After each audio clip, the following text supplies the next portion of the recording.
Mabkhair, Sharima, Mabkhair, Yona Reis, Yona Rey, Reynazi, Mabkhair. Her dem o her vakt weş. Şima sinini, selameti, havli, rinde inşallah. Şima mabtersin, ma havli, rinde, selameti, karu gure, khode. Karu gure, zone khod, tarihi khod, milleti khod. Kheptiyeni, karkeni, guriyeni. Re embaze, milleti ma, şari ma, euro programı ma, honci, pya, yonski tor, sosyolog ma o erciye, Hıdır Eren. No programı hirin. No programı hirinde ma ser beşa, yonski peru, yonski letuo, yonski falcao, çivone vaceni. Edi hiri, servindeni. Ma persi hukerde hazır, sosyolog hu Hıdır Eren perseni, av zerre verte kitabı ki zazalarda parçalı yapı. Lette, yonski per, yonski rupelin, hirin, seru ma vindeni. Merhaba saygıdeğer halkımız, halklarımız, merhaba. Hepinizi saygıyla, sevgiyle selamlıyoruz. Saygıdeğer halkımız, halklarımız, nasılsınız, iyi misiniz? Bizi sorarsanız biz iyiyiz. Biz dilimiz, kültürümüz, tarihimiz, geçmişimiz hakkında elimizde ne geliyorsa yapmaya çalışıyoruz. Biz tarihin derinliklerinde parça parça, nokta nokta başkaların raflarında, satır aralarında o toz duman içinde çekip alıyoruz. Ve bunun üzerinde çalışan aydınlarımız, sosyologlarımız, dil bilimcilerimiz, yine siyaseten arkadaşlarımız birlikte her birimiz bir yerden tutuyoruz ve tarihin derinliklerinde gizli olan, daha doğrusu biz tarihin derinliklerinde, tarih günümüzde gizlidir deyimi tam da biz azalara uyar. Biz tarihin derinliklerinde gizliyiz. Tarih ise günümüzde gizlidir. Yani bizim tarihimizin derinliklerinde biz varız ama başkaları günümüzde o tarihimizin derinliklerini bizden gizlemişler, gizliyorlar, gizlemeye devam ediyorlar. Biz de buna itiraz ediyoruz. Bugün programımız Sayın Sosyolog Hıdır Eren hocamızın son yazdığı Zazalarda Parçalı Yapı kitabın, eserin 3. bölümüne geçiyoruz. Sanırım kamera geldi. Sayın Hıdır hocam geldiyse ben alayım. Programa direkt geçelim. Evet. Hıdır hocam gelmişti. Ekliyorum. Takipçiler, ses geliyor mu arkadaşlar? Kıymetli arkadaşlar. Saygıdeğer halkımız. Sesimiz geliyor mu? Bir yorumla katkıda bulunun. Sayın hocam hoş geldiniz. Hoş bulduk, hoş bulduk. Ses geliyor mu hocam? Sesiniz Yayın iyi geliyor. iyi, güzel. Nasılsınız hocam? İyisiniz?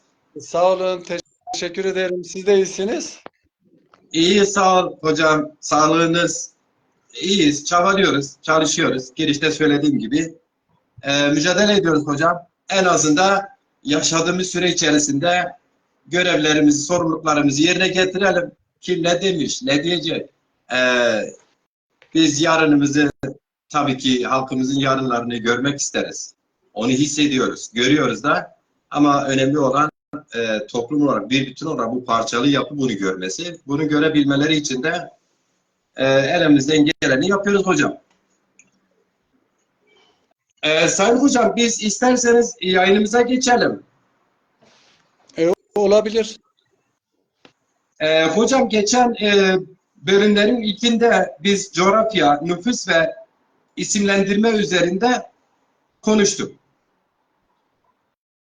İkinci bölümde ise Zazaların etnik kökeniyle ilgili yine konuştuk hocam. Etnik kökenlerine dair konuştuk. İşte Anadolu ve Deylim tezleri ile Deylim tarihi hakkında bilgiler verdiniz hocam. Bugün ise programımızın 3. bölümü. Özel olarak aşiretli yapı tartışıyoruz. Aşiret nedir hocam? Bu konuyu işlemişsiniz. İhtiyaç nereden kaynaklı hocam? Bu soruya izninizle geçmeden önce hocam soruyu aldıysanız özür dilerim. Biraz heyecan da var.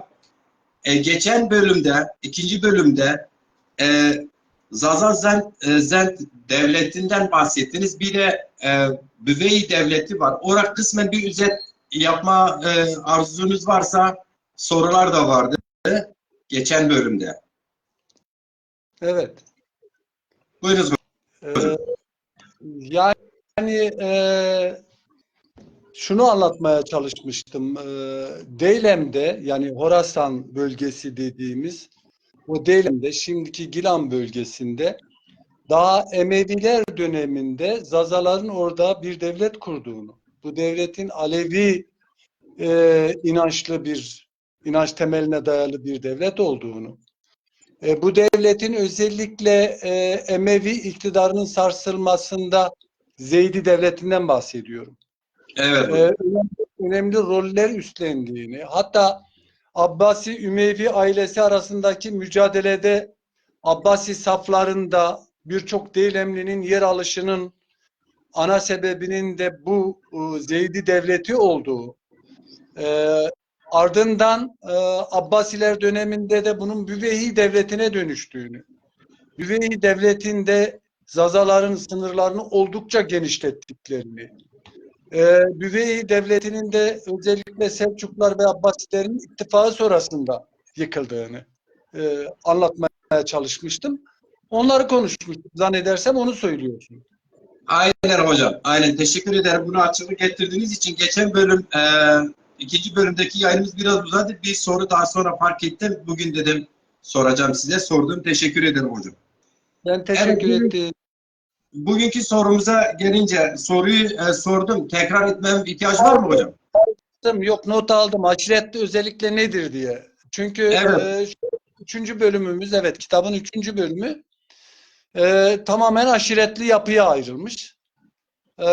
Haklısınız o soruyu sormakta. Kitabı okuyan birçok insan ya da okumayıp da içindekilere bakan birçok insan ya acaba kitabın içinde aşiretli yapı geçiyor 3. bölümde. Diyor ki aşiret nedir? Zaza coğrafyasındaki aşiretler, aşiretli yapı, aşiretin kaderi, Malazgirt sonrası Anadolu ve aşiret, Alevi Zaza ve Türkmen aşiretleri olarak 3. bölüm bu başlıklardan oluşuyor. Evet hocam. Doğal olarak bizim aşireti niye incelediğimizi, yani Zazalarda parçalı yapıyla ne alaka diye kafalarında bir soru işareti doğabilir. Bu soru için evet teşekkür ediyorum. Sağ olun, var olun. Şimdi genel anlamıyla Osmanlı sınırları dahilinde ve çeperlerinde bulunan aşiretlerin, yani aşiretli yapıların yakın dönem Osmanlı ve Safevi imparatorlukları ile ilişkilerini bizim ortaya koyabilmemiz için, yani o ilişkiyi açığa çıkarıp aslında bir yerde o devletlerin nasıl kurulduğunu, nasıl büyüdüğünü de anlamamız için aşiretli yapıyı mutlaka anlatmamız gerekiyor. Çünkü bu bahse konu olan kitapta en çok Safevi dönemine yer ayırdık. Ve hareket noktamız şuydu, hatırlarsan. Demiştik Hocam ya tekrar soruyorum, özür dilerim. Sefaviler dediğimiz Arapları değil mi? Biraz onu da arada vurgularsak. Bizim diğer kitleler bana soruyor. Sefaviler kimlerdir? İşte Büveyler kimlerdir? Böyle sorular da geliyor bana özelden. O yüzden özür dilerim. zaten Safevilere geleceğiz. Mutlaka Safevilere geldiğimizde daha geniş anlatacağız. Safevi bir tarikat aslında. Erdebil'de kurulmuş bir dergah, bir tarikat. Öncesinde Şafii bir tarikat. Ama sonradan Hoca Ali ile beraber bu tarikat Aleviliğe dönüşmeye başlıyor. Yani bunlar Arap mı? Yok. Sefaviler Arap mı? Hayır efendim, hayır. Arap falan değil. Evet. Safeviler niye Arap olsun? Safeviler İrani. Aynen. Erdebil, O soru soruluyor çok. Evet. Erdebil diyoruz. Erdebil dediğiniz Gilan'dadır. Yani aynı zamanda oradaki Zaza coğrafyasındadır Erdebil. Yani Anladım hocam. buralara çok yakın. Zaten şeye baktığınızda da öylesi bir şey olsaydı, Arap olsalardı adam niye gelsin de şeyde Dersim'in sınırları içerisinde karargahını kursun? Derdi ne yani? Değil Yani. mi? Yani karargah Tercan'da kuruluyor. Tercan geniş Dersim dediğimiz o Dersim coğrafyasının içinde bir yerdir. Yani Zaza coğrafyasının tam kalbinde olan bir yerdedir. Şah İsmail gelip orada niye karargahını kuruyor? Ayrıca Şah İsmail'e Arap diyeceğine, yani Safevilere Arap diyeceklerine, ya e, hani zaten İrani ama yani orada bir Türk mülk deseler gene biraz anlayacağım da Arap dediklerinde yok. Ama Şah İsmail'in annesi Türk, babası Zaza, İrani falan böyle tartışmalar da var da. O yüzden yani evet. annesinin Türk olduğunu çok iyi biliyoruz. Ama Evet. babasının hangi kökenden olduğunu bilmiyoruz. Önemli olan zaten babanız hangi kökendenmiş değil. Önemli olan siz neyin mücadelesini vermişsiniz. Yani. Mesela odur yani. Yok. Yani şimdi Ernesto Che Guevara Kübalı biri falan değil. Ne anası Yani. Kübalı, ne babası Kübalı öyle değil mi? Ama Değil. Küba Aynen. en önemli simalarından biridir yani. Şimdi ne diyeceksin yani Ernesto için? Öyle değil mi? Yani. Onun için şeye bakmak yani hele özellikle de o dönem etnik temelli örgütlenmeler çok fazla yok. Daha çok örgütlenmeler inanç temelli. İnanç ve aile değil mi? Hanedan. Tabii aile ve inanç. Aynen öyle. Aile ve inanç temelli. Ailede de şöylesi bir şey var zaten. Şimdi aşireti konuştuğumuzda onu biraz daha anlatacağız. Yani aşirette mesela liderlik vardır değil mi? Bir aşiretin lideri vardır. Tabii. Mesela bizde iç dersimde özellikle aşiretin liderine ağa derler. Ali ağa, Hasan ağa, Veli ağa. Ama aslında o adam ağa falan değil. Bizim anladığımız o feodalite anlamındaki feodal ağa falan değil. Öylesi bir şey yok. Lider olduğu için kendisine ağa deniyor. Ve o lider Aynen. karizmatik yapıdan kaynaklanıyor. Aşiret içerisinde kim daha karizmatik bir yapıya sahipse, kim aşiretin hakkını, hukukunu daha çok savunuyorsa aşiretin lideri de o oluyor. Öyle tamamen soy kütüğüne bağlıdır diyemiyoruz. Evet soy kütüğünün önemli bir rolü var. Doğru. Genellikle baktığında ama genellikle diyorum. Soy kütüğüne bağlı ama istisnalar da var. İstisnalar da yok değil. Mesela biz de burada Ovacık'ta işte Kasımoğlu Muzur Ağa Merstan aşiretinin lideridir. Bir bakıyorsun ki bir dönem o liderliği bırakmış Reyma Hatun, kadın yani Reyma Hatun diye bir kadın Eyvallah. almış kadınların liderliğini. Yani bu ille de oradan olacak diye bir şey yok. Evet. Hocam oradan devam edip bizim Sarcan'da da 15 yıl bir kadın hatunluk yapmış. Yani muhtarlık yapmış. Eyvallah. 15 yıl. Eyvallah. Eyvallah. Zaten bu aşireti incelerken aslında şeye de geleceğiz. Yani işte bu sizin o çevrede mesela aşiret çok yoktur. Aşiret sorduğunda aşireti bilmezler. Aşiret yoktur Bizde bizde derler. link diyoruz. Link. Yani yani bir babadan olmuş işte Kammo, Temmo, Ahmo, Hıdo link olmuşlar. Link. Evet yani ailedir yani aslında o. Evet. Geniş Ama aile. ailedir yani. Aşiret diye bir şey yok. Aşiret mefhumu bitmiş. Onun bitişinin de sebepleri var. Hatta bugün onları da konuşacağız. Evet, o Neyse, sorularımız var hocam. aşireti niye ele aldım onu anlatıyordum. Bizim eee Safeviler içerisinde Zaza ve Türkmen aşiretlerinin yer almasının sebeplerini ya da Osmanlı'nın kuruluş döneminde Türkmen aşiretlerinin yer alış sebeplerini anlayıp anlamlandırabilmemiz için aşiret nedir ne değildir masaya yatırmamız lazım, tahlil etmemiz lazım. O sebeple aşireti ele aldık. Şimdi bilindiği üzere Anadolu'yu ve Horasan eyaletini kendine mekan edinen Zaza ve diğer etnik grup aşiretleri, çünkü sadece Zaza aşiretleri yok. Yani Anadolu ve Horasan'da tamamen Zaza aşiretleri dersek biz o zaman mikro milliyetçi bir duruma düşeriz. Yani Benim öyle bir kaygım zaten yok. Hatta ben bazen şeyi de söylerim. Yani bizim o Zaza arkadaşlar kızar. Ya birisi bana Zazacı dediğinde ben kızıyorum. Diyorum niye ben Zazacı olayım? Ne demek yani Zazacı? Ben Zazacı yani falan. Ben çünkü mikro milliyetçi bir herif değilim. Bir. İkincisi ben akademisyen bir kimlikle araştırma yapıyorum, inceleme yapıyorum. Bir sosyal bilimciyim. Bir sosyal bilimci olarak işte bir şeyleri araştırıp bir şeyleri bulup onları insanların önüne sunup onların kafalarında soru işaretleri yaratmaya çalışıyorum. eyvallah. Benim edindiğim iş bu. Yani Ali Demirel Hıdır'ın kitabını okuduğunda oturup bir düşünmeli. Kafasında daha önceden olmayan sorular oluşmalı. Dolayısıyla da o sorulara cevaplar aramalı. Yani Hıdır'la yetinmemeli. Hıdır'ın anlattıkları onu doyurmamalı.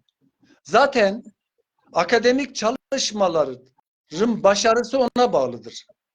Ali. Yani siz bir akademik çalışma yapıyorsanız eğer sizin o çalışmanız insanlarda soru işaretleri uyandırıyorsa, o insanların yeni yeni araştırmalara, yeni yeni sorular sormaya yönlendiriyorsa, o araştırma başarılı bir araştırmadır.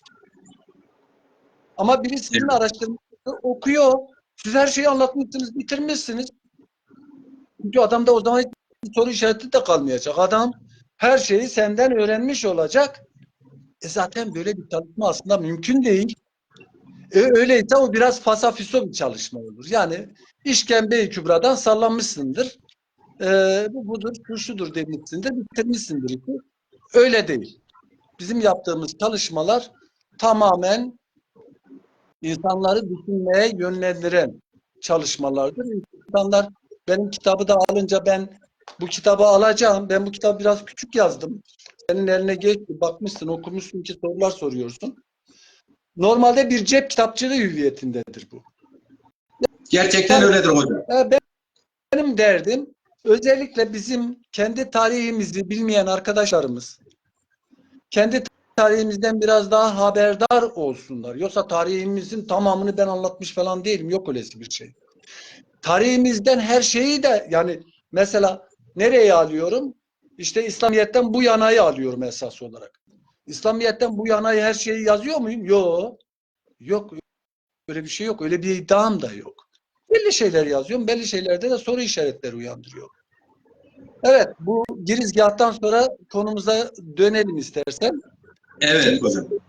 önce dediğim gibi Horasan'da olsun, Anadolu'da olsun, gerek Zaza aşiretleri, gerekse diğer etnik gruplara ait olan aşiretler olsun, her iki imparatorluğunda, biraz önce bahsettiğim Osmanlı ve Safevi İmparatorluğu'nun kuruluşunda katkılar sunmuş. Ancak belli bir süre sonra her iki imparatorluğun bürokratik devlete dönüşümüyle de o imparatorluklardan uzaklaşmaya başlamışlar. Yani onlarla çatışma yaşamış ve uzaklaşmaya başlamışlar. Böyle bir durum söz konusu. Çünkü imparatorluklar otonom toplumsal dini yapılardan uzaklaşıp özellikle merkeziyetçi geleneklere ve medrese İslam'ına eklemlendikleri oranda e, aşiretler bu devletlerden uzaklaşmaya başlarlar. Çünkü bu aşiretler için bir intihardır. Yani merkezileşmek demek aşiret sisteminin zaten yok olması demek. Böyle Yani bürokrasi demektir, değil mi? Devlet demek. Yani bürokratikleşmek zaten aşiretin canına okumak demektir. Aşiret çünkü özerk bir yapıdır. Merkezi yapıya hayatta gelmez. İşte uzaklaştıkça çatışma başlıyor o bürokratik devletlerle. Bu aşiretli kesim bu sefer eskiye özlem duymaya başlıyor. O eskiye duyduğu özlemle eğer bir fırsatını bulursa bu sefer o kurduğu, oluşturduğu devletlere karşı İsyan örgütlenmeye, yapıyor. İsyan ediyor. onlara karşı örgütleniyor. Belki de onları Evet. yıkacak. Belki de yeni bir devlet kuracak. Bu artık o günün koşullarına bağlı bir şey. Bunun için de geçmişe büyük özlem duyar. Hatta bizde Hocam çok özür dilerim. Yani soru içine soru doğuyor. Hiç aşiret yapılaması devlet kurmuş mu? Benim okumalarımda yani böyle hanedan, burjuvazi bunlar devlet kurabiliyor. Yani aşiretler devlet hiç kurmuş mu? Bilmiyorum. Aşiretler konfederasyonu falan ben rastlamadım. aslında tam aksine feodal dönem diye bahsedilen dönemde devletlerin kurucuların tamamı aşiretlerdir. Ama Sadece orada hanedana bağlı değil mi hocam? Hanedan kültürü. o şöyle bir şey, o şöyle bir şey. Bir aşiretin içerisindeki liderlik o aşiret konfederasyonunun lideri de oluyor aynı zamanda. Anladım. Dedik ya genelde soydan gelir, o liderlikte soydan gelir. O senin hanedan dediğin o işte. Anladım. Ha? Şimdi mesela Akkoyunlu Devleti'nde kimdir? İşte Uzun Hasan'dır. Öyle değil mi? Evet, Yani evet. Bayındır aşiretidir esas yapıyı oluşturan. Yani üstte olan Bayındır'dır. Diğer aşiretler o Bayındır aşiretinin altında birleşip aşiret konfederasyonu oluşturuyorlar. Öbür tarafta Osmanlı hanedanlığıdır. Osmanlı'da da. O da Evet. aşiret aslında. O aşiretteki o Osmanlı hanedanının etrafında toplanıyorlar. Ama sonuçta onu yapan aşiretler. Yani hanedan kendi başına bir şey yapıyor değil. O, o aşiretler bir araya geliyor. İşte biraz önce bahsettiğimiz e, devletleri kuruyor. Hatta beylikleri kuruyorlar. Bir sürü beylik kuruluyor Anadolu'da. Özellikle Malazgirt Savaşı'ndan sonra Bizans'ın Anadolu'daki durumu sarsılınca bakıyorsun ki mantar gibi beylikler türüyor Anadolu'da. Evet, O evet. beylikler, Beylikler, üst beylikler değil mi bunlar? Evet. beyliklerin hepsini kuran aşiretlerdir. Onlardan kimisi devlete dönüşüyor, kimisi dönüşemiyor. Öyle değil mi? Aynen öyle hocam. İşte kurdukları devletler, yani aşiret şöyle bir şey yapıyor. Aşiret fetih yapıyor, saldırı yapıyor, örgütleniyor, bir araya geliyor, konfederasyon oluyor. Bu daha büyük fetihlere kalkıyor ve sonuçta bir devlet kuruyor. Sonra bu devlet bürokratik devlete dönüşüyor. Bürokratik devlete dönüşünce bu devleti kuran aşiretle çatışmaya başlıyor bu sefer. Bu sefer aşiret o yapıdan uzaklaşıyor. Uzaklaşınca aşiret geçmişe özlem duyuyor. Ya mesela Dersim'i örnek vereyim ben sana. İç Dersim. Hani söz konusu açıyor ya. Evet. İç Dersim'de özellikle 1937'den sonra 37 ve 38 müthiş bir kıyımdır biliyorsun. Yani bir soykırımdır.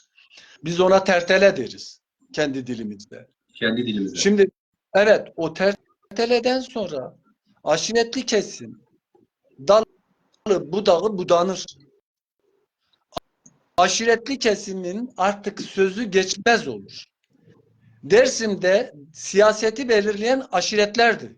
37-38'den önce Dersim siyasetini belirleyen kimdi? Aşiretlerdi. Dolayısıyla Dersim'in sahibi de aşiretlerdi. Zaten bir yerde kim siyaseti belirlerse oranın sahibi de odur. Bu böyledir yani. Aynen. Ama 37-38'den sonra ne oldu Dersim'de? Siyaseti devlet belirler oldu. Aşiretleri dağıttı. O aşiretlerin diyorum ya dalını budağını budadı. Eskiden kendi başına özerk yapıda olan aşiretler kendi çocukları devletin kapısında iş bulsun diye malını mülkünü satıp çocuklarını okullara verdiler. Aynen öyle. Ne oldu şimdi? Burada siyaseti kim belirliyor artık? Devlet belirliyor.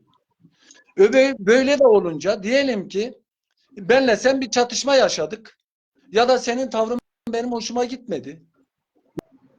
Yaptığın, ettiğin, yapıp etmelerin hoşuma gitmedi. O zaman ben sana ne diyorum biliyor musun? Eke ben kırmancıye estora vezenunna acı. Evet. Acı dediğimiz aşiretli yapıdır. Birilerinin ısrarla söylediği etnik bir kimlik Kimlik değil. değil. Etnik bir kimliğe vurgu değil. Daha çok kültüre vurgu. Kültürel yapıya vurgu. Kırmancıya dedin. Kırmaz da zaten Alevi kimliğine daha çok vurgu. Şimdi Kırmancı dediğimiz o aşiretli yapının özlemi bu şekilde dile getiriliyor. Yani eke ben Kırmancı estora ve senin acı söyleminin sebebi tam da biraz önce dediğim o aşiretin özerk yapısına duyulan özlem. Çünkü eski Kırmancı olsa yani eski aşiretli dönem olsa ben senin canına okurum büyük ihtimalle. Çünkü ben aşiret çocuğuyum. Sen bir reçber çocuğusun. Şimdi kalkmışsın bana kabadayılık yapıyorsun. Bu kabadayılık nereden geliyor? Devletten dolayı yapıyorsun. Devlet var onun için yapıyorsun. Aşiretli yapı olsa sen kolay kolay bunu bana yapamazsın demek istiyorum. Ee, Bunu kutsadığım yok. Şimdi dinleyenler bazen lafı bir yerlerinden anlıyorlar. Çok ayıp. Ben burada bir şeyi anlatmaya çalışıyorum. Bir şeyin tarafı falan değilim. Evet. Anlatabildim mi? Tabii. Ben Tarihte bir gerçeği. Evet. burada bunu anlatırken de birileri Hıdır Hoca aşiretçilik yapıyor diyebilirler. Ben aşiretçilik falan yapmıyorum. Ben burada şu anda aşireti anlatıyorum. Ya realiteyi, gerçekliği anlatıyorum. İşte merkezi otorite ile kırılan aşiretli yapıyla birlikte aşiret hukuku yok oluyor. Aşiretin çocukları devlet kapısında bir hizmetkar oluyor. Ya ben devletin kapısında hizmetkar oldum. Yani ben öğretmen olduğumda ne oldum? Devletin Yani kapısında hizmetkar oldum. Devlet beni o dağ köyünden o dağ köyüne, öbür dağ köyünden öbür dağ köyüne gönderdi. Nereye gönderdiyse ben gittim orada görev yaptım. Hiç itiraz etmedim. Dolayısıyla aşiretler içerisindeki bakıyorsun ki ayaklar baş olmuş. Baş ayak durumuna düşmüş. Dolayısıyla da ne söz, ne eski sosyal dayanışma, ne birliktelik, ne baht, ne de ne yiğitlik kalmış. kültür İşte bu bir ne aşiret de kültürüdür. ne de o inanç kültürü kaldı. Yani onlar da. Aynen öyle. Aynen öyle. Biraz sonra onu da açacağım zaten. Peki Evet. hocam biz bu Birinci sorunuza cevap verdim diye evet, düşünüyorum. evet, ben de onu fark ettim. Hocam peki biz yine burada biraz kalırsak şöyle peki öyleyse diyorum nedir bu aşiretli yapı? Evet. Yani nedir bu aşiretli yapı ya da siz aşiretli yapıyı niye bu kadar üzerine durdunuz? Ne anlama geliyor hocam? Evet. Evet. Yani doğru. Öyleyse nedir bu aşiretli yapı? Bununla Yani neyi kastettik? Evet. Biraz önce kısaca da olsa değinmeye çalıştım ama biraz açayım bu sorunuzla. Evet.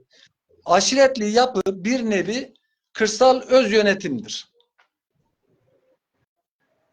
kısmen Kırsal, değindiniz zaten. kırsal öz yönetim biçimidir. Aşiret yapılanmasında sosyal tabakalaşma ve iş bölümü oldukça kısıtlıdır. Yani böyle bürokratik devletteki gibi veya bugünkü bu kapitalist sistemdeki gibi bir tabakalaşma ve iş bölümü yok aşirette. Çok kısıtlı. Aşiret üyelerinin tamamı neredeyse çünkü aynı üretim araçlarına sahip, aynı üretim araçlarında profesyonelleşmiş durumdalar. Yani biri diğerinden farklı bir konuma sahip değil. Dolayısıyla da sosyal farklılaşma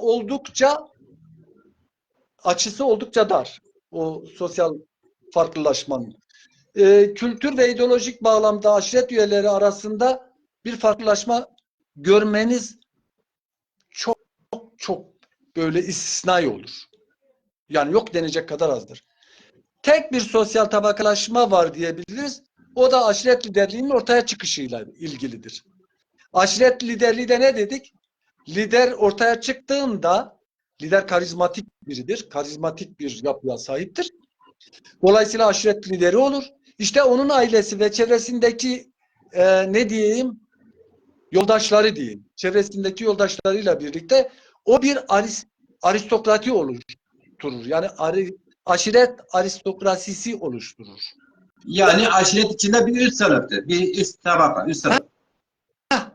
İşte o. Yani sosyal tabakalaşma dediğimiz sadece o aristokrasi ile aşiretin diğer üyeleri arasındadır. Yani onunla sınırlıdır. O da biraz önce dediğim yoldaşları, arkadaşları ve akrabalarından oluşuyor. Oldukça kısıtlı düzeydedir. Ancak şöylesi bir şey var Ali. Aşiret büyüdükçe, aşiret sınırlarını genişlettikçe, arazi edindikçe o arazilerini gözetmesi için kendi içinde eli iyi silah tutmayanları, çünkü aşiret aynı zamanda silahlı birimdir. Silahlı Evet. bir güçtür aynı zamanda aşiret.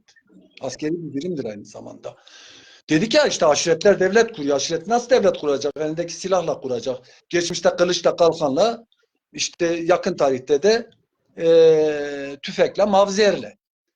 Bir de Aşiretler hocam bir virgül devlet kurmayan aşiretler diğer bir aşirete karşı silahlanıyor. Kendini diğer aşirete karşı koruma, aynı soydan olabilir, aynı dil, aynı inanca mensup da olabilirler.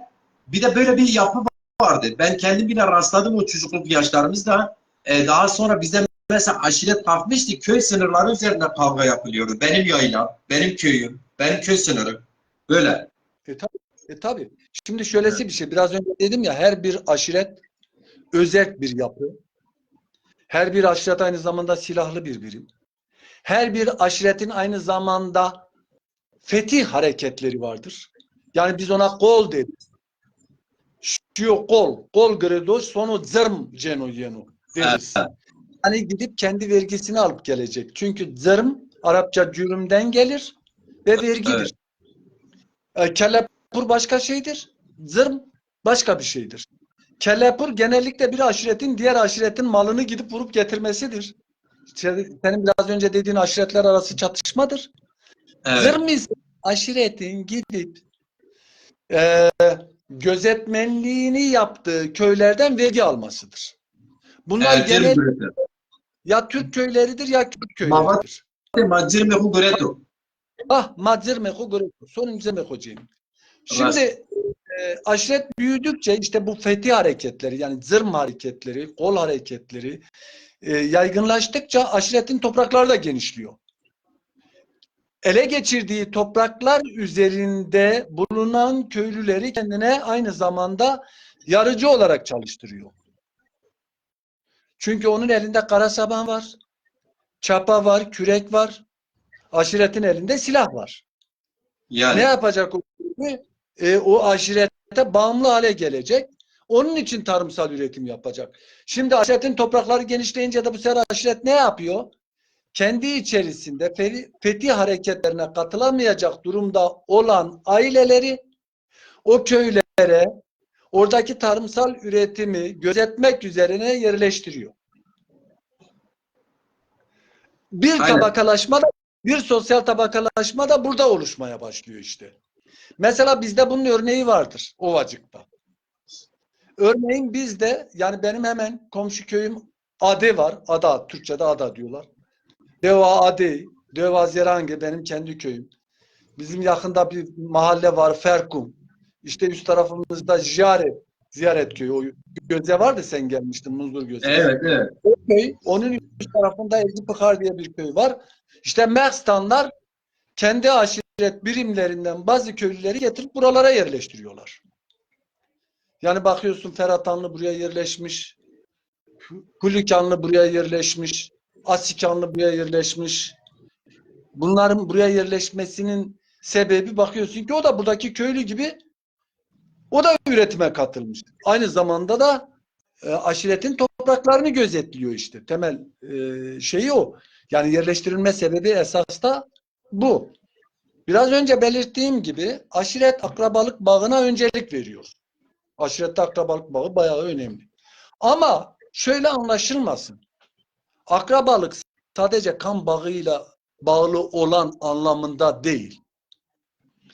Sizin herhangi bir aileyle, herhangi bir küçük aşiret birimiyle yoldaşlık ilişkileriniz varsa, dava sizi bir araya getirmişse, yani aynı dava için bir araya gelmiş, birleşmişseniz, siz aynı zamanda kardeşsiniz zaten, akrabasınız zaten. Ya Yani biz da bir kız alıp verme, bunlar hepsi bu siyasetin içinde aşiretlerden. Değil mi? onu alıyor, kendi aşiretine katıyor zaten. Aynen. Yani mesela Ovacık'ta, ya burada soy kütüklen aşiretteki soy kütüğü kan bağına ille de bağlıdır dersen yanılırsın. Genel anlamda soy kütükleri birer örgütlenme sözleşmeleridir aslında. Aşiretlerde de sözleşme yazılı değildir, sözlüdür. Yani böyle alıp da bir senet falan yapmıyorsunuz. Çünkü aşirette senet sözdür zaten. İşte mesela Ovacık'ta Bezgör'ün var, Aslaniyun var, örneğin Askun var. Bunlara baktığında bunların aşiretten olmayan aslında başka perileri getirip kendi aşiretinin içinde kendi aşiretindenmiş gibi sunmuşlar. O periler de artık ben işte Aslanan, yani aslan uşağındanım. Türkçe'de uşak diye söylüyorlar ama ben pek hoşuma gitmiyor. İşte Zazaca dersem daha iyi olur. Orada Tabii tabii. Türkçe bu. Ez Aslaniyan raun, ez Bezgevran raun, ez Mestan raun, ez Askun raun, ez Feratan raun. Yani mesela biz Doğu Dersim'den gelmişiz. Haydaranlıyız. Buraya Zeranige köyüne yerleşmişiz. Biz burada Feratanlarla birbirimize amcaoğlu diyoruz. Feratanlar Mestanların bir kolu olan Feratan. Diyarbağ'ın Feratan değil. Evet Hani hocam. geçen günü e, aklı selimlerden biri kalktı dedi ya, Laçinanların hem Zazaca konuşanı var hem Kürtçe konuşanı, yani hem Kırmanççı konuşanı hem Kırdaşçı konuşanı var. O zaman işte Zazalar öyleyse Kürttür, Zazaca da Kürtçenin bir lehçesidir dedi, böyle bir deha, müthiş bir dehaca bir şey sundu ya, hiçbir temeli olmayan.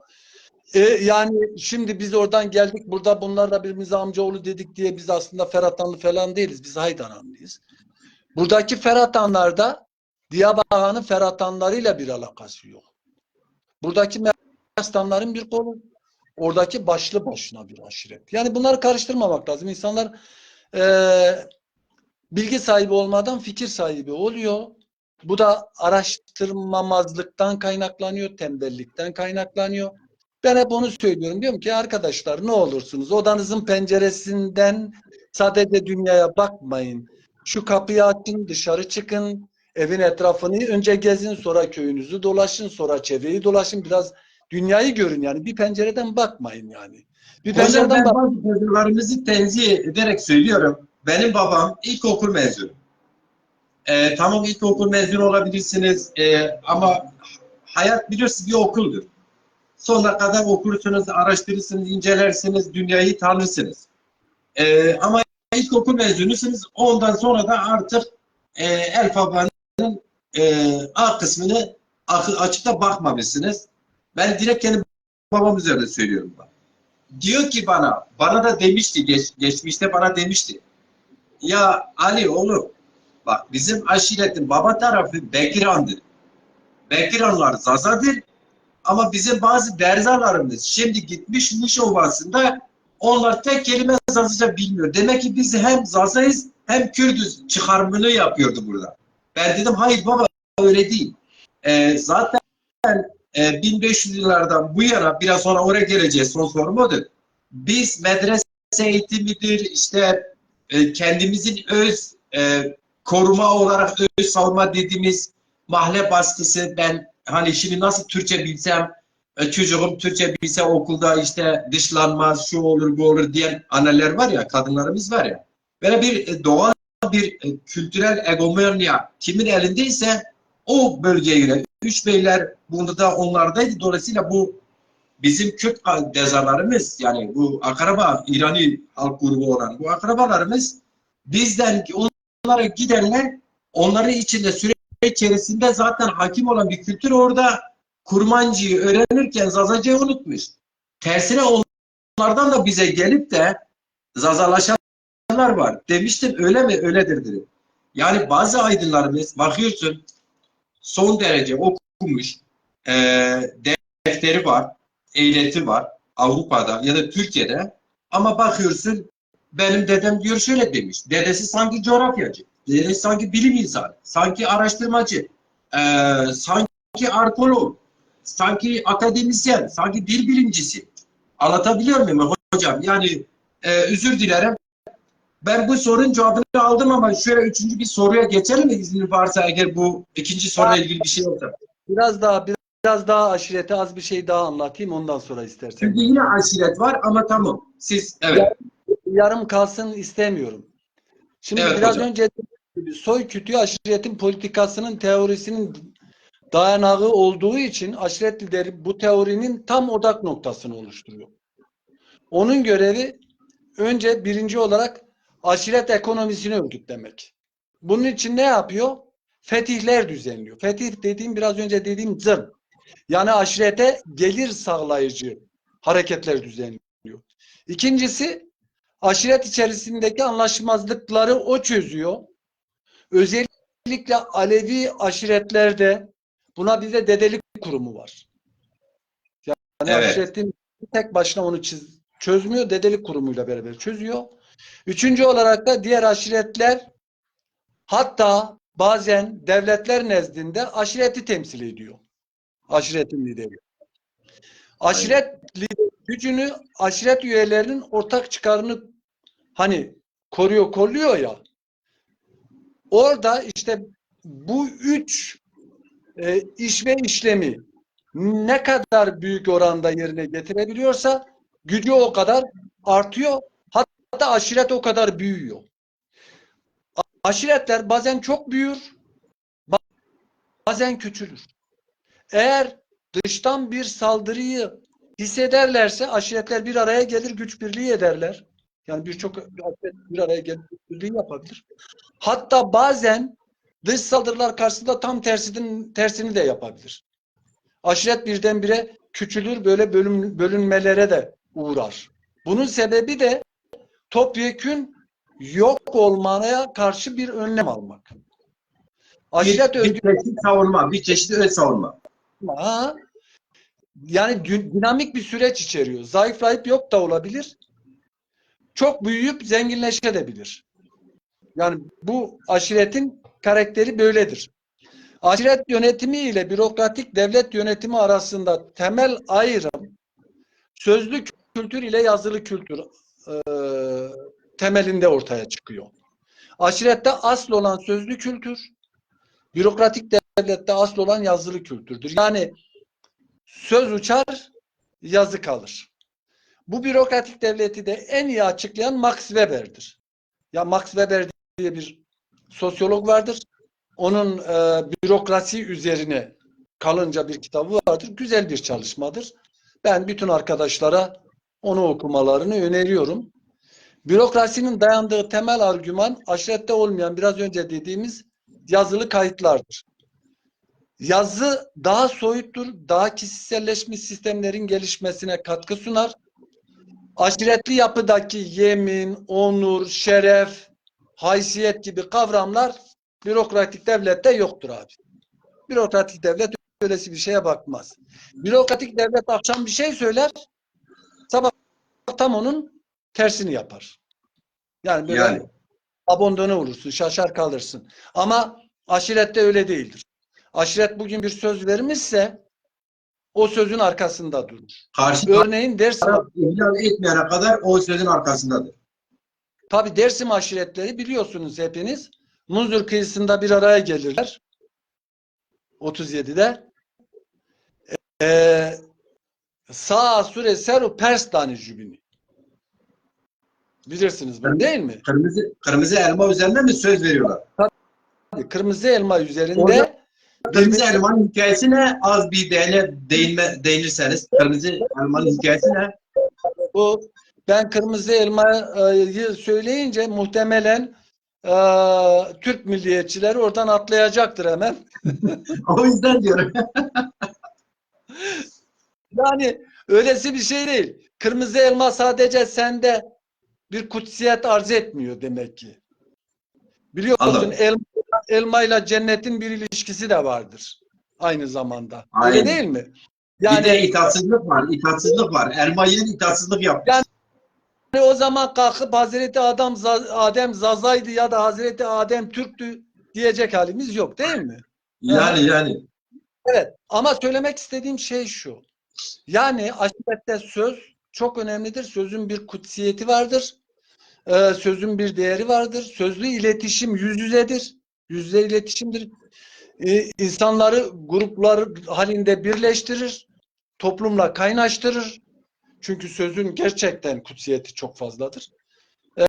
Bu yüzden de aşirette duygusal etkileşim çok yoğundur. Yani biz hala da mesela ben sana şeyi söyleyeyim. Ya sözü açıyor. Öğretmen okulunu gündüzlü sınavına girmişim, kazanmışım. Keban'da Evet. ortaokulu. Şimdi Keban'da lisedeyim. Öğrenince atladım geldim Tunceli'ye.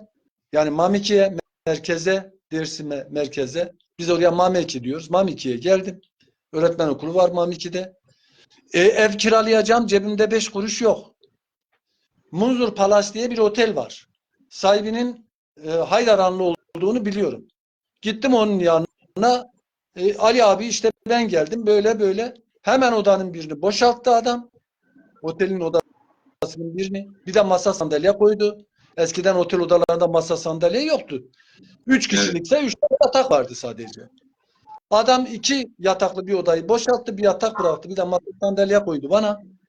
Beni götürdü bir de Haydaranlı'nın lokantası var. Orayla da tanıştırdı. İkisinin de adı Ali'ydi. Birisi Ali Gencer'di, biri Ali Sarıgül'dü. Hiç unutmam. Ona da beni tanıttı. Dedi ki bu bizim, ben küçüğüm biliyor musun? Küçüğüm diyor ki bu bizim amcadır diyor. Amca Anladım. diyor yiyecek içecek, ben de yatacak kalkacak. Cebine de harçlığını koyacağız. Amca öğretmen okuluna gidecek.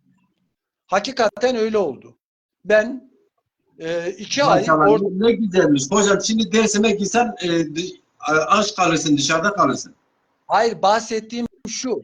Aşiretteki o duygusal ilişkiyi anlatmak için söyledim bunu. Aynen tabii ki. Onun O için ben de anlattım. ben de kastettim o kalktı yani. Mesela başıma bile Evet. geldi. Tabii. Yani şu anda o çok yok. Gene de var. Ya mesela ben bir Haydaranlı'yı gördüğümde hemen bana amcaoğlu der. Daha çok yakınlık duyar. Bilmem ne. Yani aşiret bizde henüz bitmiş değil. Eskisi gibi değil ama bitmiş de değil. Şimdi Evet. bir diğer bölüm noktası aşirette, onun için senden söz istedim. İnanç olayıdır. Diğer bir ayrım noktası olarak da inancı alabiliriz aşirette. Aşiretli toplumlarda inancın kişisel bir deneyimden çok toplumsal bir olgu olarak değerlendirildiğini görüyoruz. Yani inancın toplumsal boyutu bireysel boyutun çok çok üstündedir. Zazalar arasındaki inanç farklılaşmasının toplumsal yansımasının nelere yol açtığını burada anlatmaya çalışıyor. Yani nasıl bir parçalı yapıya doğru evrildi, onu anlatmaya çalışıyor. Aşiretli toplumlarda dini olgular daha çok sosyal, dinsel süreçler olarak ortaya çıkıyor.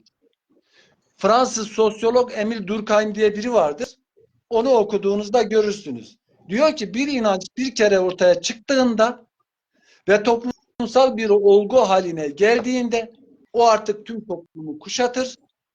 Bireyi kendine inanmaya zorlar. Ya böyle bir durum var. Nihayet birliği birincil vurgu yapan aşiretli toplum yapısında düzeni ayakta tutan, onu diğerinden ayıran başat soyut kıstaslardan birisi haline gelir inanç.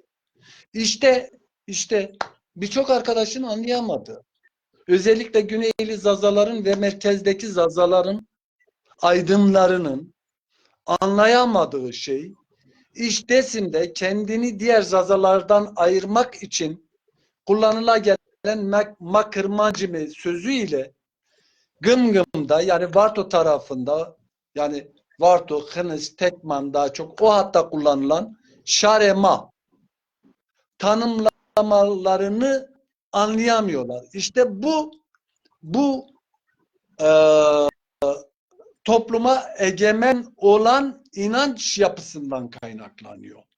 Yani inancın tüm toplumu kuşatması ve onun kimliği haline gelmesinden kaynaklı bir şey bu. Ben bunu söylerken böylesi bir şey kutsamış falan değilim. Böylesi bir şeyin taraftarı da değilim, karşısında da değilim. Ben Bir gerçeği, bir toplumsal gerçeği ifade ediyorsun hocam. Ben bu toplumsal gerçeği ifade ediyorum. Çünkü bir şey anlattığımda hakikaten artık şey başladı ha, böyle tik başlar ya. Acaba kim buradan ne çıkaracak? Yani neredeyse insanlar seni öyle bir duruma sokuyor ki yani konuşma. Konuştuğunda her lafını ölç biç, öyle sarf et. Aman ha, dikkat. Çünkü oradan bir cımbızla bir şey çekebilir. Oradan bir zırva sonuca varabilir. Falan filan. Şimdi Hocam ben bu tür şeyleri buradan çık, buradan gir, buradan çıkıyor. Ha, gülesim geliyor yani. ya Bu halimle gülüp geçiyor. Hiç şey yapmıyorum. Ya ben şunun için takılıyorum. Şimdi siz bir bilim üretmeye çalışıyorsunuz. Adam Evet. kalkıyor şunu söylüyor. Diyor ki ben diyor dedelerime, ozanlarıma bakarım. Sözde bilim insanlarına bakmam diyor. Ya arkadaş yani sözde bilim insanı dediğim bir sürü araştırma yapıyor. Bir sürü vergi, bir sürü veri, bir sürü olgu ortaya koyuyor. Sen bu verilere, olgulara karşı bir şey söyleyebiliyor musun? Var mı elinde bir şey? Yok benim babam böyle dedi, benim dedem böyle dedi. Benim dedem biz Horasan'dan geldik, halis muhlis Türküz de dedi. Şimdi benim öyle dedem öyle dedi diye biz Türk mü olacağız yani? Bu biraz şeye benziyor hocam ya. Bizim bu erkek egemenli bir dünyada yaşıyoruz.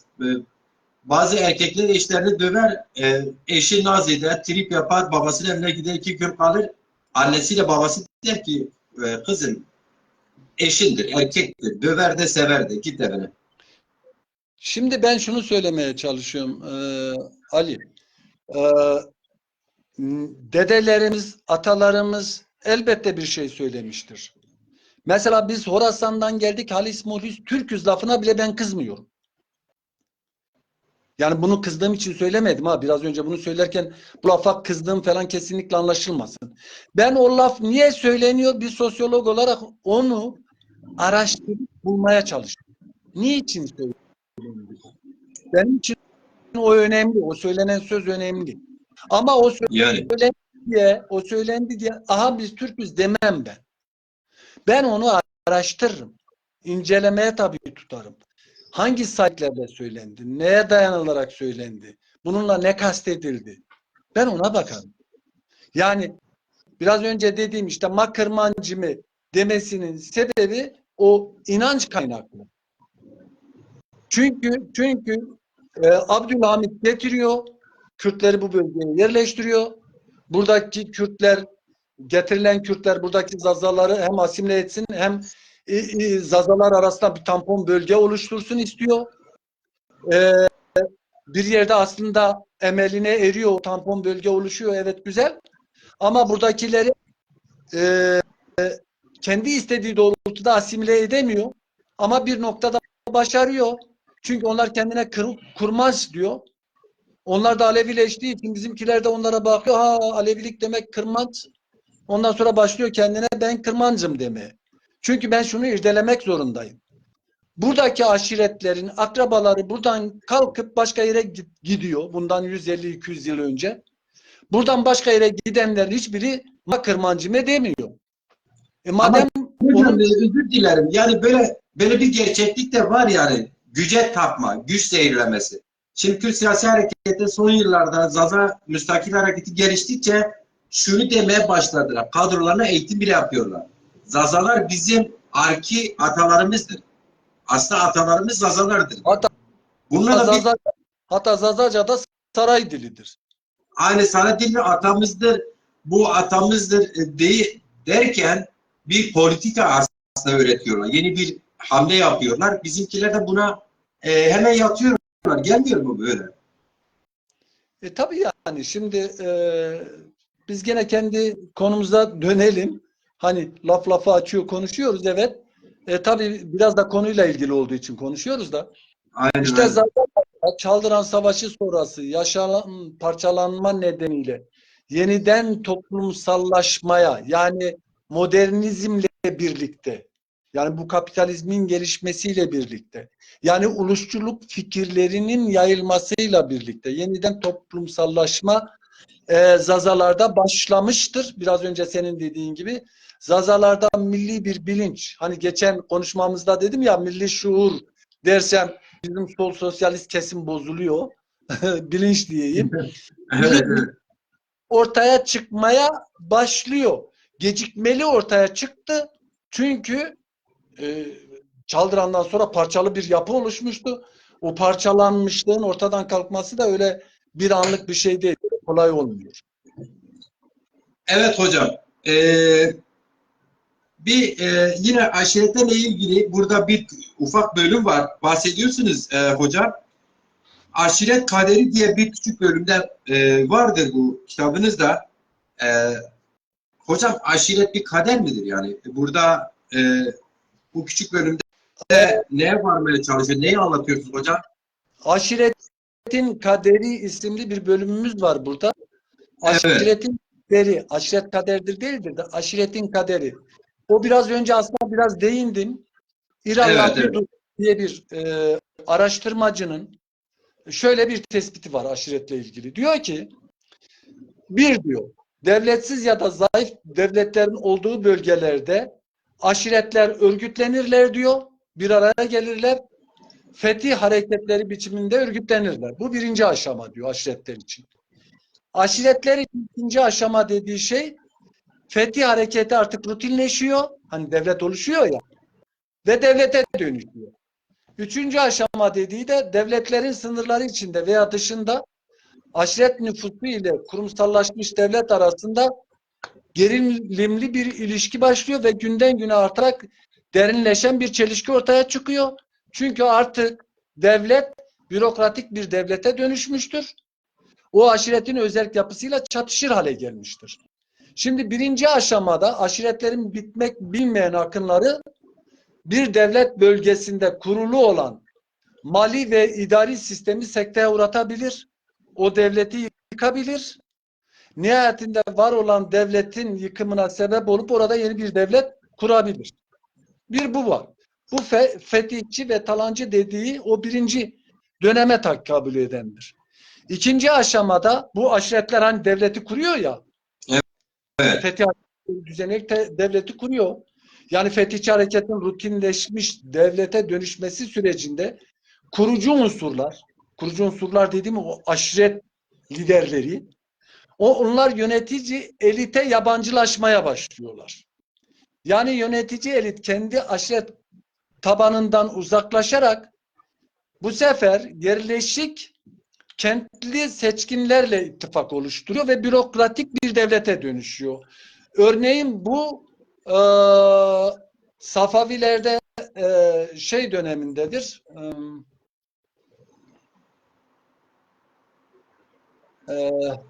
Torunun adını unuttum Şah İsmail'in ya.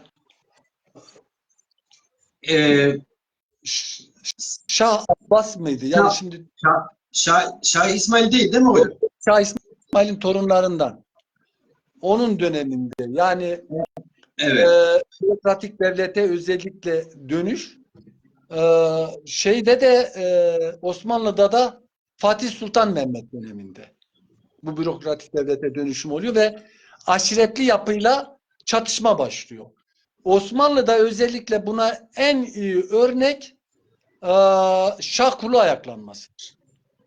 Yani Teke'de Şah Kulu'nun ayaklanıp ta Manisa önlerine kadar gitmesi, dönüp tekrar Antalya'yı ele geçirmesi, oradan İç Anadolu'ya kadar yönelmesi, bunlar çok önemli örnekler. Aynı şey Safevilerde de görülüyor. Orada da o Safevi devletini oluşturan aşiretler, sonradan bakıyorsun ki aşiret o devlete karşı ayaklanmaya başlamış. Çünkü ne oldu? Bürokratik devletle çatışmaya başladı. Yani bu da üçüncü evredir. Yani üçüncü aşamada kurucu aşiret unsurları ile yükselen bürokratik devlet yapısı arasında çelişki ve çatışma başlıyor. Bunu Eğer anlamazsak, bunu anlamazsak, işte aşiretli yapı devlet oluşumuna nasıl katkı sunuyor? Oluşturduğu devletlerle de nasıl çelişkiye düştü? Nasıl tekrar muhalif duruma düştü? Onu anlamakta zorlanırız. Buyurun. Evet. Teşekkür ederim Sayın Hocam. Son olarak da yaklaşık zaten bir saattir yayındayız hocam. Son olarak da Malazgirt sonrasında Bizans'ın hakimiyeti gün geçtikçe yok olmaya başlar. Bunun aşiretler üzerindeki etkisi ne oldu hocam? Nedir? Evet, Malazgirt Savaşı sonrasında Anadolu'da siyasal yapı Aşiretler Konfederasyonu lehine değişiyor. Çünkü Malazgirt Savaşı'ndan sonra Bizans Anadolu'da hakimiyetini yavaş yavaş kaybetmeye başlıyor. Tabii bu hakimiyet birdenbire kaybolmuyor. Yani Malazgirt böyle bir çizgi değil. Hani Malazgirt'te Bizans yenildi. Tamam vallahi bitti. Yok öylesi bir şey. Osmanlı'nın Şah İsmail'le yaptığı Çaldıran Savaşı'ndan sonra da Osmanlı hemen Zaza coğrafyasına hakim olamıyor. Diyarbakır'a kaç tane Osmanlı seferi var 1514'ten sonra? Bir bakın. 1600'e kadar belki de 6 defa 7 defa bakıyorsun Diyarbakır fethedildi, Diyarbakır fethedildi, Diyarbakır fethedildi. Bu ne diyorsun yani? Bu neyin nesi? Çünkü O bir şey birden kitabınızın zaten hocam o kitabınızın ayrı bir konusu, uzun bir konu. Onu zaten o bölümde anlatıyor. evet, Bu ay evet, aynen, evet. aynen öyle. İşte bir yere egemen olan büyük bir güç o gücü yitirirse oradaki aşiretler bir araya gelip konfederasyonlar oluşturuyorlar. Bunlar beyliklere dönüşüyor. Örneğin Sivas'ta Mengücekler var. Yani bizim bölgede. Erzurum'da Saltukoğulları var. Harpet'te Çubukoğulları var. Bunları görüyoruz değil mi? Hatta Evet. Çubukoğulları'da da Artukoğulları sahneye çıkıyor. Bu beyliklerin oluşumunda siz Zaza aşiretlerinin hiçbir rolü yoktu. Tamamı Türkmen aşiretiydi diyebilir misin? Ya Zaza Ne coğrafyası anladım? olacak ama içinde Zaza aşireti olmayacak.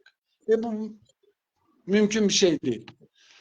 Anadolu'da biraz önce belirttiğim gibi büyük güçlerin otoritesi zayıfladığı oranda aşiretler güç kazanıyor. Ve e, özellikle şeyi görüyoruz mesela Dersim, Erzincan bölgelerini kapsayan Çemişgezek merkezli Melkişi Beyliği'ni görüyoruz. Bunlar Zazaların oluşturduğu beylikler. Bu Melkişi Beyliği Türkmenlerle birliktedir. Kuzey Diyarbakır'ı kapsayan Eğil merkezli tamamen Zazalardan oluşan Mirdasi Emirliği var. Yine Bingöl sahasını kapsayan Bermeki Beyliği var. Bunlar o Zaza aşiretlerin bir araya gelerek oluşturduğu beyliklerden birkaçı. Ee, ama daha sonra bu aşiretler bir araya geliyor, konfederasyonlar oluşturuyor ya. İşte bu bizim bahsettiğimiz Melkişi Beyliği olsun, Eğil Mirdasi Beyliği olsun, Bingöl Bermeki Beyliği olsun. Bunlar bakıyorsun e, Akkoyun ve Karakoyunlu aşiret konfederasyonları kuruluyor ve bunların içinde yer alıyor. Zaza beylikleri çoğunluğu Akkoyunlular içerisinde, Kürt beylikleri de çoğunluklu Karakoyunlu aşiret konfederasyonu içerisinde yer alıyorlar. Yani Akkoyunlu Devleti daha çok Zaza ve Türkmen etnik nüfusunun yoğun olduğu bölge üzerinde kuruluyor zaten. Yani hatta orada ben şeyleri anlatıyorum. Akkoyunlu Beyliği'nin merkezlerini sırayla. O Evet. merkezlere bak. Her bir merkez Zaza coğrafyasının içerisinde, dışında falan değil. Akkoyunlular kurulduktan sonra Zaza etnik bölgesinde biraz önce bahsettim kurulan Mirdasileri olsun, Atak Zirkanlıları olsun, Bingöl Süveydileri olsun, Çemişgezek Melkişileri olsun.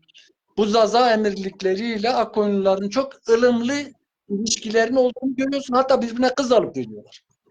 Akrabalık ilişkileri bile kuruluyor. Hatta biliyorsun düğünün biri Çemişgezek'te yapılıyor. Onu da Evet. anlatacağım. Akkoyunlular askeri alanda da bu sebeple bölgedeki Zaza birliklerinden ve aşiretlerinden büyük bir destek alıyorlar. Yani araştırmalarda bunu çok net görüyoruz. Mesela Watts bunu çok geniş anlatıyor. Bir yandan bölgedeki kaygan zemin, diğer yandan bölgede oluşan dönemin en güçlü konfederasyonları olan Akkoyunlularla Karakoyunluların buradaki toprak gelirlerine el koymaları, burayı vergiye bağlamaya başlamaları, öte yandan batıda güçlü bir Osmanlı merkezi devletinin varlığı. Tam da bu zamanda bir bakıyorsun ki Cüneyt Haydar İsmail rehberliğinde yürütülen inanç temelli bir ideolojik propaganda ortaya çıkıyor. Tam o sırada işte bu sefer bu Türkmen aşiretleriyle Zaza aşiretleri kendini bu cephede buluyorlar. Çünkü hem bir yandan batıda merkezi bir devlet var. Gelirse zaten bunları yok edecek. Öbür yandan Akkoyunlularla Karakoyunlular da başlamış toprak gelirlerine el koymaya. Bu biraz önce dediğim aşiretin özerk yapısıyla çatışan bir durum. O zaman ne yapıyor? Bak bu devletin içerisinde yer alan, daha doğrusu aşiret konfederasyonunun içerisinde yer alan bu aşiretler oradan kopup Cüneyd'in, Haydar'ın ve devamında İsmail'in safında yer alıyorlar. Yani Safevi hanedanını desteklemeye başlıyorlar. Bu sadece Yukarı Fırat bölgesindeki Zaza ve Türkmen aşiretleri değil. Osmanlı Devleti'nin içerisindeki Türkmen aşiretleri de Osmanlı'nın bir devlete dönüşümüyle dikkat et Safevilerin ortaya çıkışı neredeyse aynı tarihlere tekabül ediyor. Bu sefer o işte ta Teke mesela Antalya yöresindeki Türkmen aşiretleri kurtuluşu Safevilerde buluyorlar.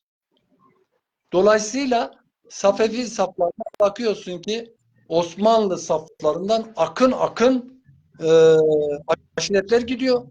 Hatta Osmanlı bunun için kanunlar çıkarıyor. Önce engellemeye çalışıyor. Kanunlarla engellemeye çalışıyor. Engelleyemeyince de bu sefer sınır bölgelerinde yakalayıp katlediyorlar. Safevilere doğru gidenleri. Çünkü gidenler bir daha geri gelmiyor zaten. Safevi saflarında yer alıyor. Bu biraz önce bahsettiğim o bürokratik durum, Osmanlı'daki bürokratikleşme, Karakoyunlu'daki o topraklara tekrar vergi konması, hani biraz önce sen dedin ya aşiretlerin hiçbir devlet kurduğu falan görülmüş mü? İşte o aşiretler kimisi Osmanlı'dan ayrılıyor, kimisi Karakoyunlu'dan ayrılıyor, kimisi Akkoyunlu'dan ayrılıyor. Bir araya gelip Safevi devletini oluşturuyorlar. Eyvallah hocam. Hocam yayınımızın bugünkü bölümünün son sorusunu sormuştu. Başarılı bir yayın yaptığımıza inanıyorum. Amaç aslında burada bu kadar yoğun pratik çalışmalar içindeyken 2 kere okudum. Çok önemsediğim Zazalarda parçalı yapı her insanın okunması için bir yerde gerçekten bir teşvik yaratmaktı. Yani ben gerçekten çok yoğun çalışmalar içindeyiz. O sebeple yarın 4. Bölümüne geçeceğiz yine. Toplamda 7 bölümden oluşan bu kitabımızı bitireceğiz öncelikli olarak. Bizim önceliğimiz bizim için araştıran, inceleyen, gerçekten zaman veren, bin bir emekle hatta maddi imkanları da kendi cebinde ödeyerek az sayıda kitap basan aydınlarımızın çıkartmış oldukları kitapları kamuoyuna duyurmak. Zaza kamuoyuna en azından duyurmaktır. Umarım, dilerim biz böyle bir hizmet yerine getirdik. Benim başka bir sorunum yoktur. Sanırım ben soruları görmedim ama Zaza Şanlı vardı. Yine Ahmet Can Polat hoca vardı. Murat Varal hocam vardı. Ali Haydar Çatapçı'nın vardı.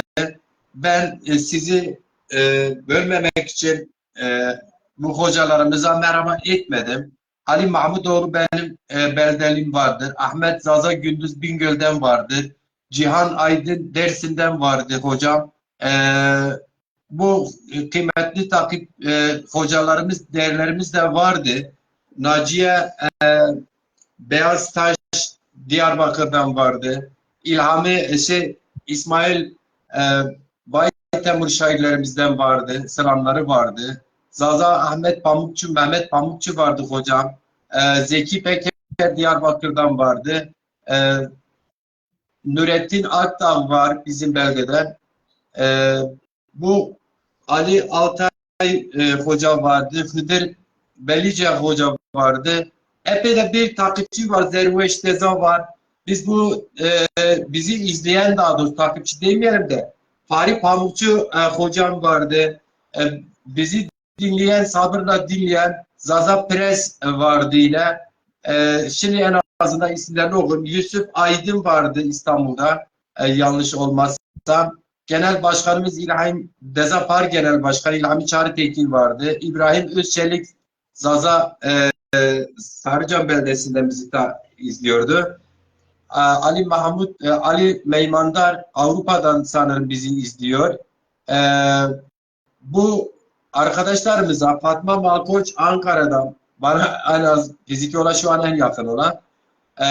Yine Zaza Yunus vardı Malatya'dan. Ahmet Pamukçu vardı, biz izliyorduk hocam. Hacı Özçelik bizim beldeden yine izliyor. Halil Özçelik bizim beldeden izliyor. Nevzat Kılıç Diyarbakır'dan izliyor. Okuyabildiklerim için af buyursunlar. Bu yayın bir sosyoloğun emeğinin bir de sözlü halini, özetini kamuoyuna, Zaza kamuoyuna ve dünya kamuoyuna paylaşma yayınıydı. O yüzden araya girmedim.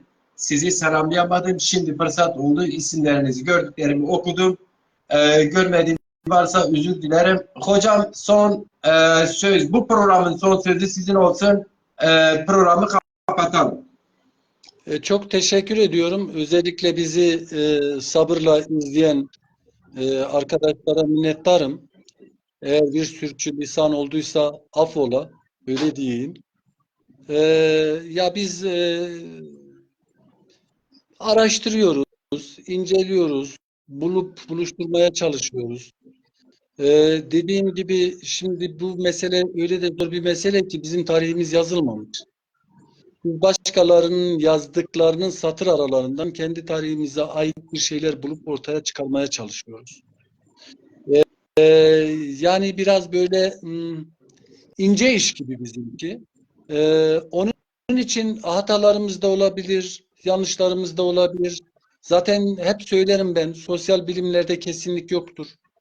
Sosyal bilimlerde bugün bir şey söylersin, yarın bir başka şey çıkar, senin söylediğini yerle bir edebilir. İşte Göbekli Tepe bunun en güzel örneğidir.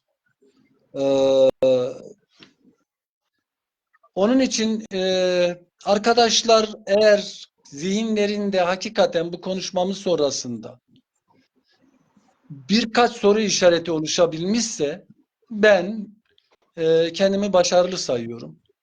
İyi ki de böyle bir çalışma yapmışım. İyi ki de bu çalışmadan dolayı birkaç kişinin zihninde birkaç soru işareti oluştu diyebilirim, derim. Bu arada şunu gördüm. Cihan Aydın kardeşim Hoca kitabı kumları verdi. Asma peyene usar yon demiş. Asma peyene de yonu Cihan Perston Cihani zere kitap bırnonra xeramı tımanem ser. İnşallah yon piyani semro mobeti kenim. Tamam. Pero vesu var be rıntke este rıntke mare goştari ekeni. Tu şovar pe hoca no programda en bazı keser kene tamaşa kene maşopene vonese vacı zolima zengin o maldar mavon maldar zengin mavon maldar man vatine YouTube'a atacağım ve maalesef 60 dakika geçtiği için o diğer bizim zazaların bu bilgilere ihtiyaç olan bir kısım zazaların çok ihtiyaç duydukları bu programı oraya atamıyorum maalesef. İsmini vermeyeyim, reklamı olmasın. Saygılar hocam, hürmetler. Yarınki programa buluşmak üzere aynı saatte. Saygılar. Teşekkür ediyorum. Ben teşekkür ederim.